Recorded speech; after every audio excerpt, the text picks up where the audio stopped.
मदरसों में अब होगा वंदे मातरम, बंगाल के फैसले से मचा सियासी तूफान। बुलडोजर के बाद अब मदरसों पर बड़ा फैसला, सुनते ही भड़क उठे कट्टरपंथी। बंगाल में नया नियम लागू, मदरसों में वंदे मातरम अनिवार्य होते ही शुरू हुआ बवाल। दरअसल एक तरफ पश्चिमी बंगाल में धड़ाधड़ बुलडोजर कार्रवाई हो रही है, तो दूसरी तरफ अवैध निर्माणों पर भी सरकार का एक्शन लगातार तेज होता चला जा रहा है। वहीं घुसपैठियों की पहचान की बात हो रही है, तो अवैध मदरसों की जांच भी अच्छे ढंग से की जा रही है। इसी बीच बंगाल में अब एक ऐसी खबर सामने आई है जिसने पूरे सियासी माहौल को गर्म कर दिया है।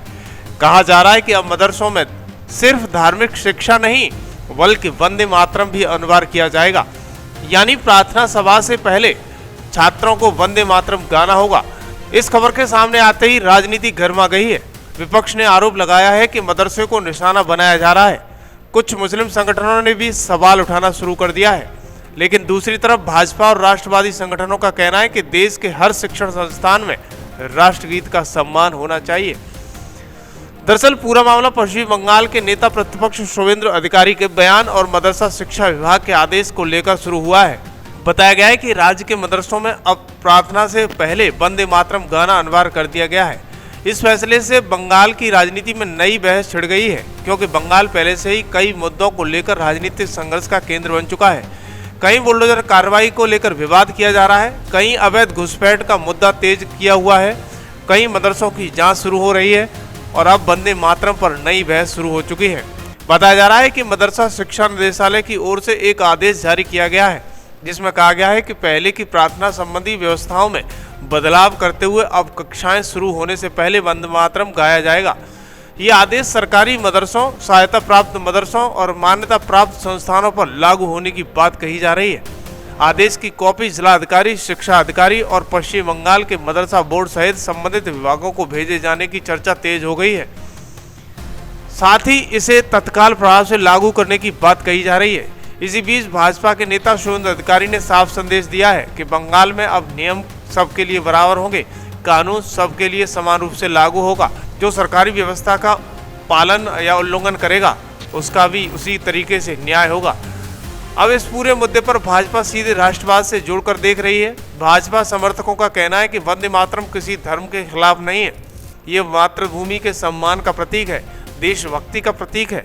अगर स्कूलों में राष्ट्रगान हो सकता है तो राष्ट्रगीत क्यों नहीं। लेकिन दूसरी तरफ कुछ मुस्लिम संगठन और विपक्षी दल सवाल उठा रहे हैं। उनका कहना है कि धार्मिक संस्थानों पर इस तरह के फैसले थोपना उचित नहीं है। कुछ लोग ये भी तर्क दे रहे हैं कि इस्लाम से सजदा सिर्फ अल्लाह के लिए होता है, इसलिए वंदे मातरम को लेकर पहले भी विवाद होते हुए चले आ रहे हैं। हालांकि भाजपा का जवाब साफ है। उनका कहना है कि वंदे मातरम कोई धार्मिक पूजा नहीं है, बल्कि मातृभूमि को सम्मान देने का प्रतीक है। देश पहले है और देश के सम्मान में खड़े होना हर नागरिक की जिम्मेदारी है। यही वजह है कि अब ये मामला सिर्फ शिक्षा तक सीमित नहीं रहा, बल्कि पूरी तरह राजनीतिक और वैचारिक लड़ाई में बदल चुका है। क्योंकि ममता बनर्जी और उनकी पार्टी तृणमूल कांग्रेस भी दबाव में दिखाई दे रही है, क्योंकि अगर वे इस मुद्दे को खुलकर विरोध कर रहे हैं तो भाजपा उन्हें राष्ट्रवाद के मुद्दे पर घेरती हुई नजर आती है, और अगर समर्थन करते हैं तो उनका मुस्लिम वोट बैंक नाराज हो जाता है। यही कारण है कि फिलहाल टीएमसी काफी संभल कर प्रतिक्रिया देती हुई नजर आ रही है, लेकिन सोशल मीडिया पर इस मुद्दे को लेकर जबरदस्त बहस छिड़ चुकी है। कुछ लोग कह रहे हैं कि वंदे मातरम का विरोध करना देश का अपमान है, तो कुछ लोग इसे धार्मिक स्वतंत्रता से जोड़ रहे हैं। इसी बीच बंगाल में मदरसों की जांच, अवैध निर्माण पर कार्रवाई, घुसपैठ जैसे मुद्दों ने माहौल को और ज्यादा संवेदनशील बना दिया है। अब सवाल यही उठ रहा है कि क्या बंगाल में ये सिर्फ एक प्रशासनिक फैसला है, क्या ये राष्ट्रभक्ति को बढ़ावा देने की कोशिश है, या फिर आने वाले चुनावों से पहले एक बड़ा राजनीतिक नैरेटिव तैयार किया जा रहा है। फिलहाल इतना तय है कि वंदे मातरम पर शुरू हुई ये बहस अब जल्द थमती हुई नजर नहीं आ रही, क्योंकि ये मुद्दा सीधे राष्ट्रवाद, धर्म, राजनीति और वोट बैंक चारों से जुड़ चुका है।